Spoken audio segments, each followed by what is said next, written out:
Good morning and welcome to P&B Morning Sports Show. I'm Arako Tom. We begin this morning with one of the biggest basketball events in the country, Showdown Asaba, the second edition of the tournament that has quickly become a spotlight for young talent, top teams, and pure competitive energy. And there's even more excitement in the air today because the games officially tip off today. Asaba is already buzzing. Teams have arrived, warm-ups have started, and Stemikeshi Stadium is getting set for a full day of basketball action that promises intensity from the very first tip-off. This year's edition is expected to be bigger, sharper, and more entertaining than last year. New teams returning contenders and a package schedule. Everything is pointing to a thrilling tournament. To give us a full breakdown of preparations, opening day fixtures, team arrivals, and what fans should expect as the action begins today, we are heading straight to Asaba, where we'll be talking to our own correspondent on ground, Mr. Abel Sunday. Mr. Abel, how is the atmosphere right there in Asaba at the Stemikeshi Stadium?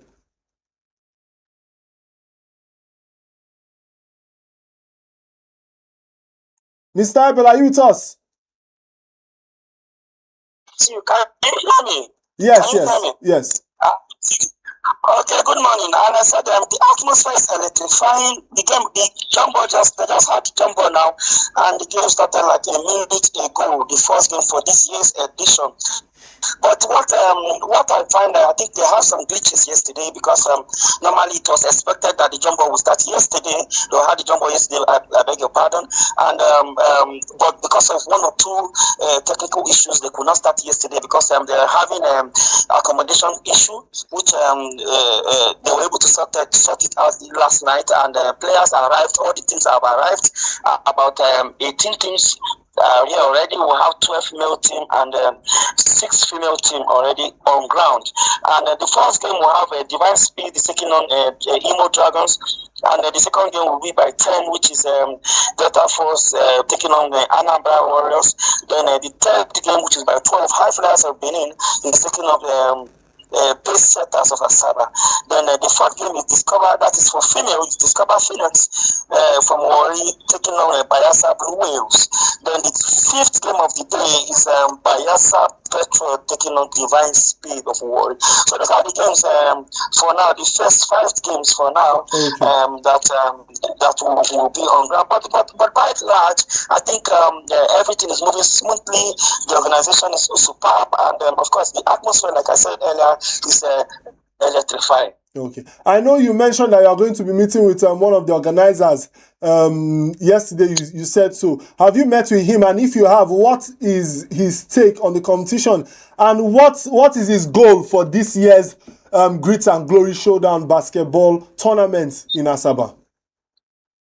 Yes, yesterday I was supposed to meet with one of the organizers yesterday, and of course it was we couldn't meet because of the issue we have on ground. We're talking about like I mentioned earlier, the accommodation issue, which they're supposed to put the players and also the officials, the hotels for the officials, and so we were unable to meet because of those things on ground. Then we had the match meeting very late at night, I think like 8 p.m. at night till 10. So it was a very, very busy schedule yesterday for him, so we couldn't see. So we had to reschedule for today, but hopefully today I'll catch him up by 2 p.m. Okay, fantastic. What I know you're on ground. Like, what are people saying? Because we are hearing all the way from Abuja that people are saying that concerning the cash prize, that there are more incentives. Like you mentioned yesterday, that the first prize is 1 million naira, and some people are saying the second prize is 500. Were you able to get any clarification on that? Yes, in the pre-match meeting, the organizers, they mentioned it again yesterday. They said the first prize is 1 million, second prize is 500,000, third prize is 200,000. That's what they said yesterday.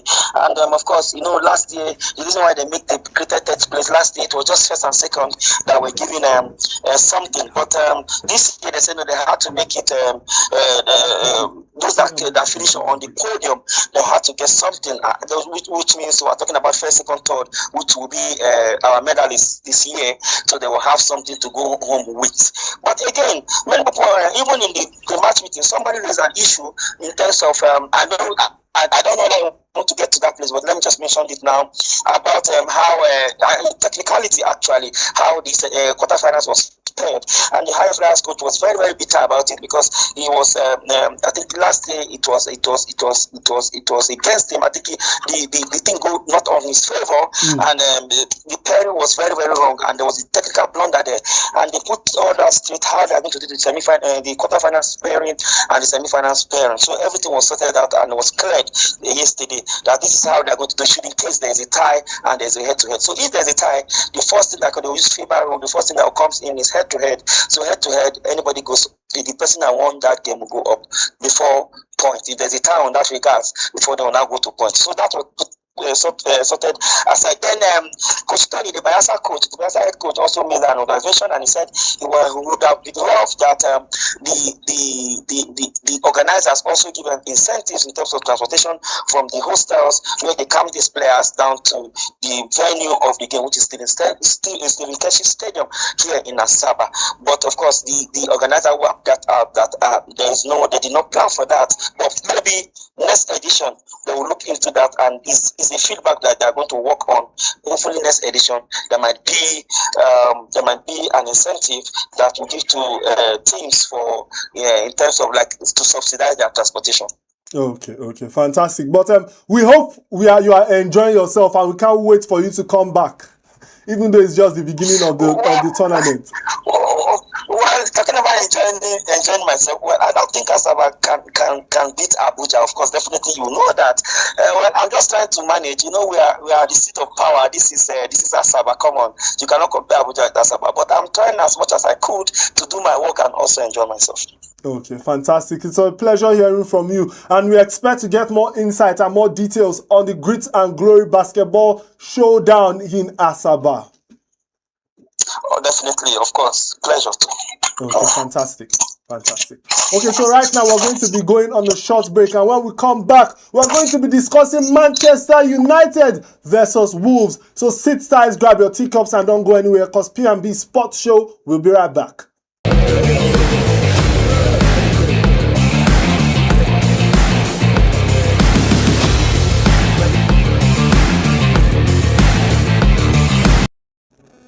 Welcome back to P&B Sports Show. I'm your host, Araka Tom. And my, oh my, it's a fantastic thing happening in Asaba. But now we are back to Abuja, and we'll be talking about one mind-boggling match that will happen yesterday. Manchester United produced a statement performance on the road last night, a 4-1 win at Molyneux that sent a message across the Premier League. It was a night of big moments, a dramatic reaction to a shaky start, and a clear picture of a team hitting form at the right time. With me to break it down is Walter Odigye. Walter, great to have you on.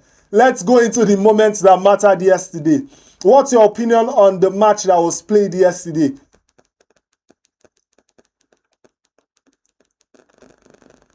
Walter, are you with us? It seems your call is muted, yes, Walter. I'm with you. Okay. So what's your first take on yesterday's match? Manchester United 4-1. Can you hear me clearly? Yes, we can hear you.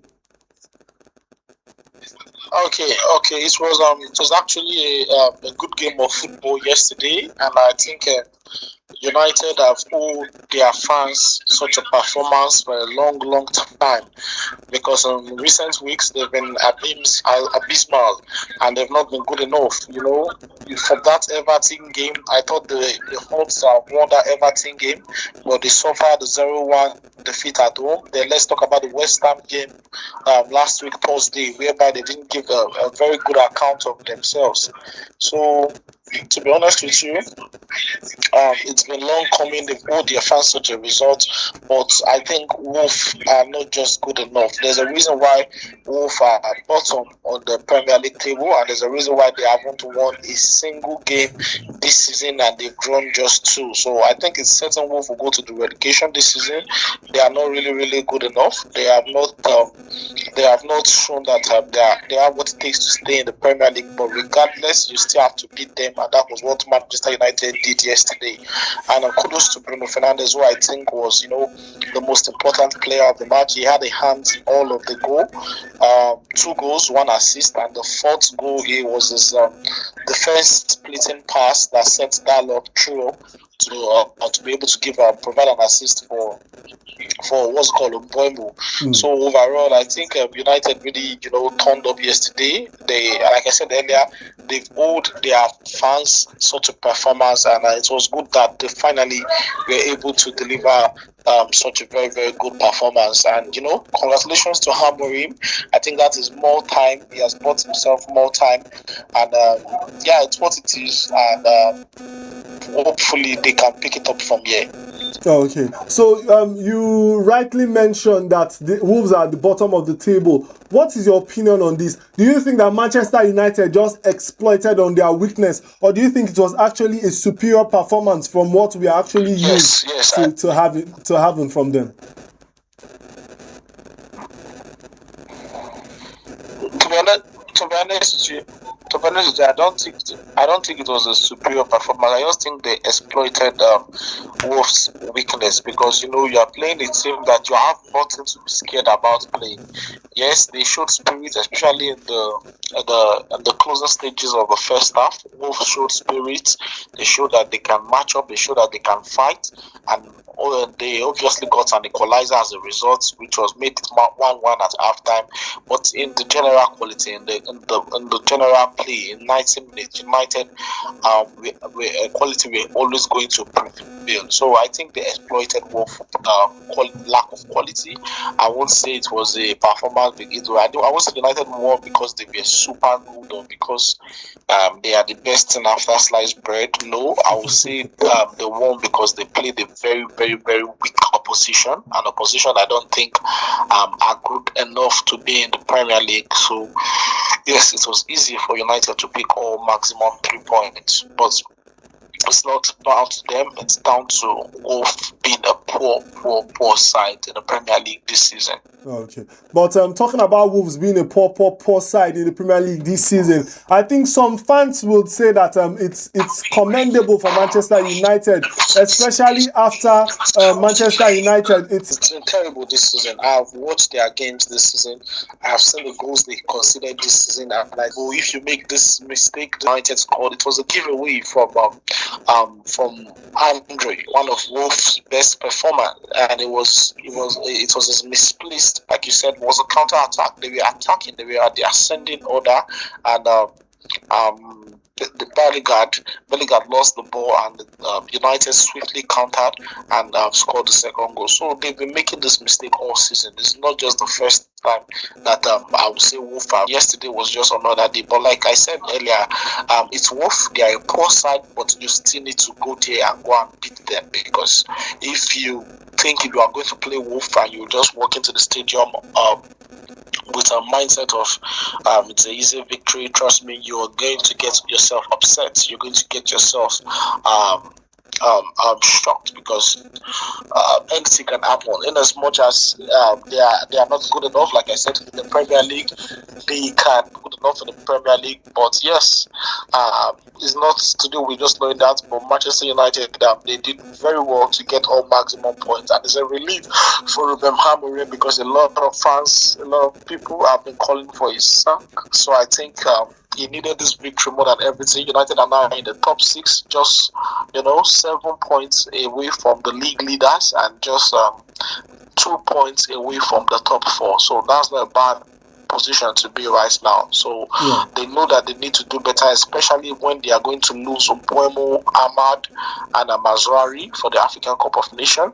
They need to replace those guys internally, and they need to start delivering results, regardless of these players going for the AFCON next year. Okay. So the second half, talking about Amorim, still on Amorim, like you mentioned, we saw a different performance from Manchester United in the second half. What changed? What tactical tweaks did Ruben Amorim make? Because it seemed like he had to show that yes, he is a very, very good coach by that second half, especially with rumors that Manchester United have decided that they might want to offer him 8 million to make sure that to send him out of the team. So what is your opinion? Do you think what different thing did he do in that second half to change the narrative? I think I don't think in terms of tactical or personnel, obviously he didn't do anything in terms of personnel because it was the same side that started the first half that came out for the second 45 minutes. So personnel switch up. I don't think he did anything tactically. I still don't think there was enough. I don't think anything was done tactically because the players remained in their position that they've played in the first half and the second half. So I think what's the difference from the first half to the second half, although to be honest with you, United started the first half brightly, but they slowed down towards the end of the first half and Wolves capitalized and got the equalizer. But as soon as the second half started, from minutes 1, United went gun blazing and they went fighting and they went they want to win this game. They went like they meant business. Before Bournemouth scored the second goal, I think they'd already missed like 3 or 4 good chances within the first 3 minutes of the second half. So it's good. So what I would say change probably the team talk at halftime. What Amorim must have said, and if I'm Amorim, it's just simple. I will tell the players, you know what? We are the better side. This is Wolves. This is a team that hasn't won a game this season. Do you want to be part of that shit show that, we'll say, okay, Wolves won their first Premier League game against Manchester United? Do you want to be part of that news? Do you want to make that news? What is it? We have better quality players than these guys. You guys are 10 times better than these guys.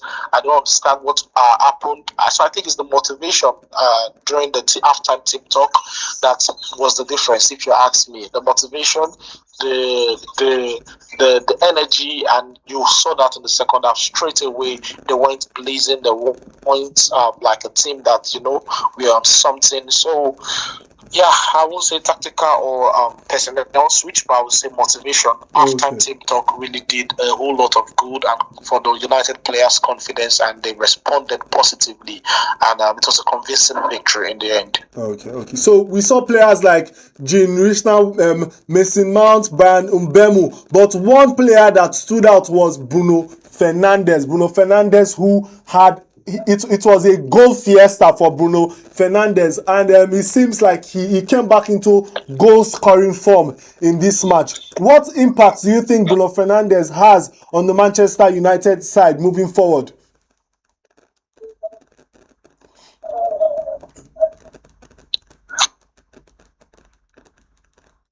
Walter, are you with us? Walter? Okay, so right now we're going on a short break, and when we come back, we are going to continue our conversation with Walter Odige. For the past 4-5 seasons, okay, he's back. He has been United's most important player, and I can't imagine a Manchester United match or a Manchester United playing without Bruno Fernandes. Yes, he has his shortcomings. He has. Yes, I'm with you. Can you hear me now? Yes, we can hear you. Continue.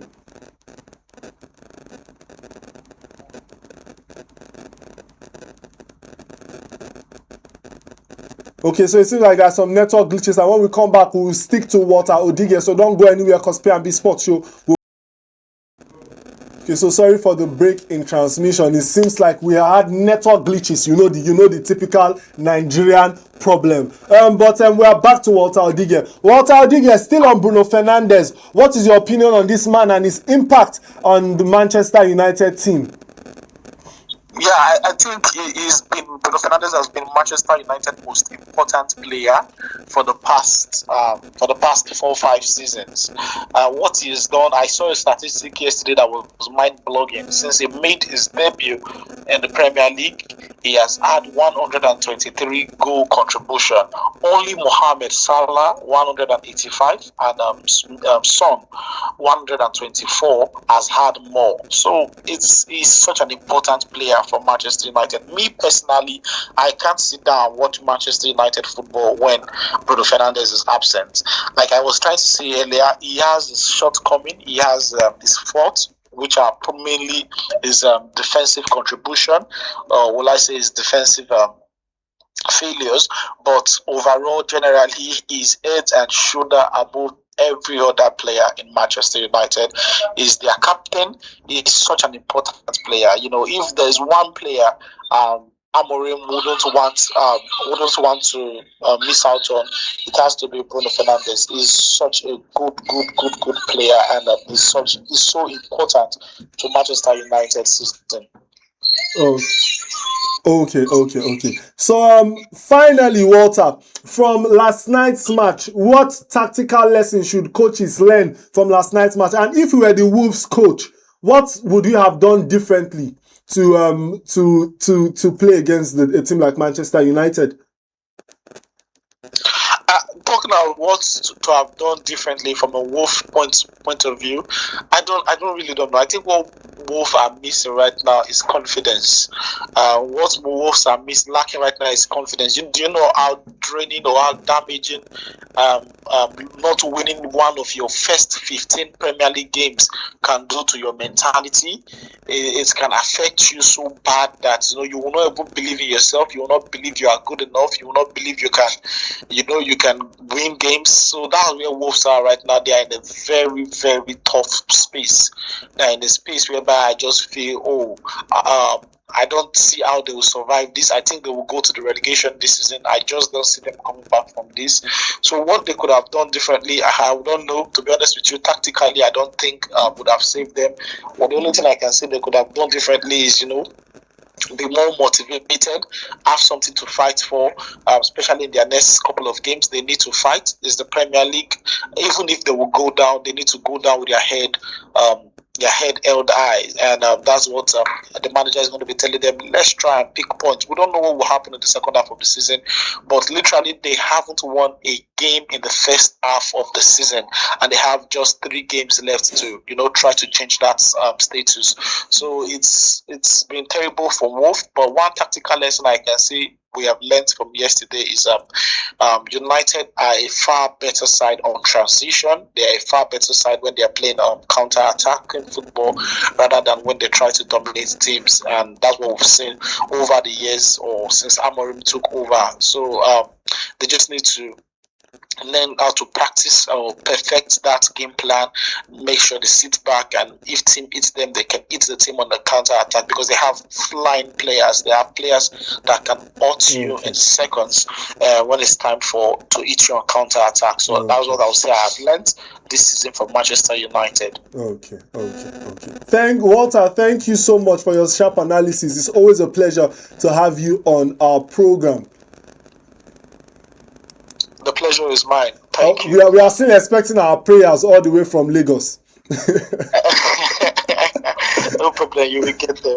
Okay, take care. To our viewers, Manchester United 4-1 victory at Moneylocks was a night of statement and big question. A dominant second half from the visitors and mounting trouble for Wolves. We'll be unpacking key moments from every match in the Premier League, La Liga and Champions League. So keep your thoughts coming and keep your insights coming on all our social media platforms, at YouTube at Politics&BusinessTV.English, at Facebook at Politics&BusinessTV.English, Instagram at PNBTV_English, and on X, formerly Twitter, on PNBTV_ENG.